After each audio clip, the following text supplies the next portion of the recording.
State Attorney General Eric Schneiderman will resign tomorrow, and state lawmakers, especially the powerful Democrats in the Assembly, will choose his replacement.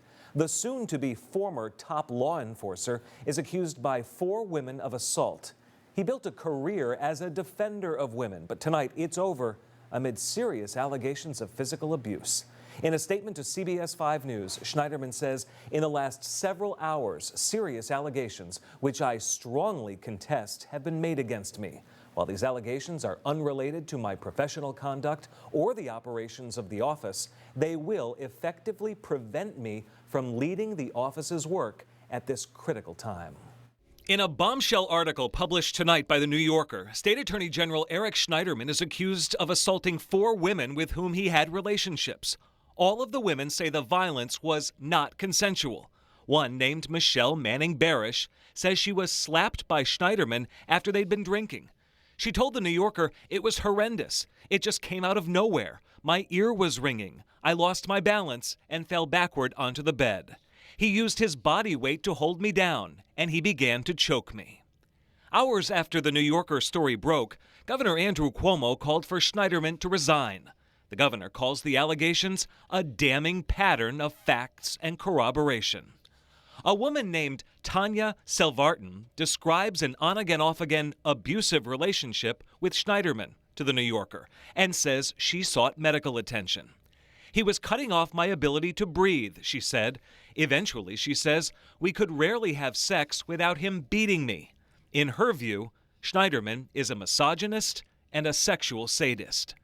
For his part, Schneiderman denied abusing the women. He issued a statement admitting to engaging in role-playing and other consensual sexual activity, but denied it ever escalated to something criminal. I have not assaulted anyone. I have never engaged in non-consensual sex, which is a line I would not cross. Schneiderman has positioned himself as a champion of the Me Too movement. In fact, he raised his profile well beyond state borders back in February, announcing his office filed a civil rights lawsuit against disgraced movie mogul Harvey Weinstein. Now it's Schneiderman, the state's top law enforcer, who will be the focus of a criminal investigation. The governor tonight ordering prosecutors to start an immediate probe to see where the facts lead. Earlier this evening, the head of the state Republican Party told CBS 5 News the allegations are deeply dark and disturbing. It's clear Mr. Schneiderman has no place holding any public office, let alone as the state's highest law enforcement officer. In a 3-word tweet, former Syracuse Mayor Stephanie Miner, a Democrat, wrote, "Schneiderman must resign." Moments later, he announced that he would.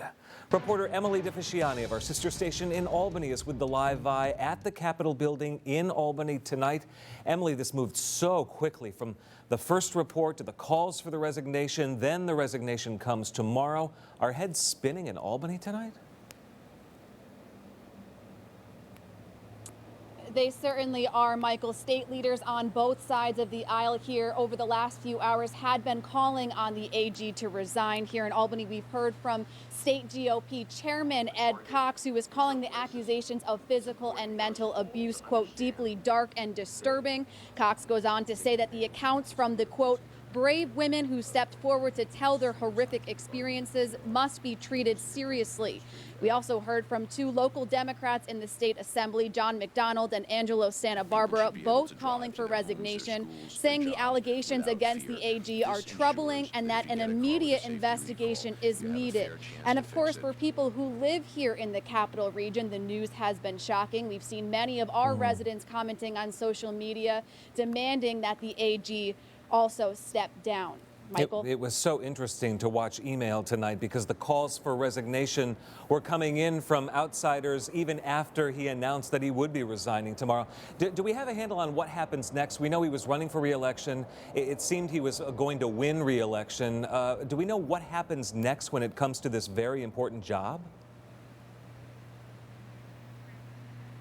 Well, Michael, the legislature will have to pick a replacement. We've seen a lot of names thrown around on social media, but again, it will have to come down to a joint ballot when the legislature is in session. Back to you. Emily DeFisciani of our sister station in Albany live. A busy night in Albany and beyond.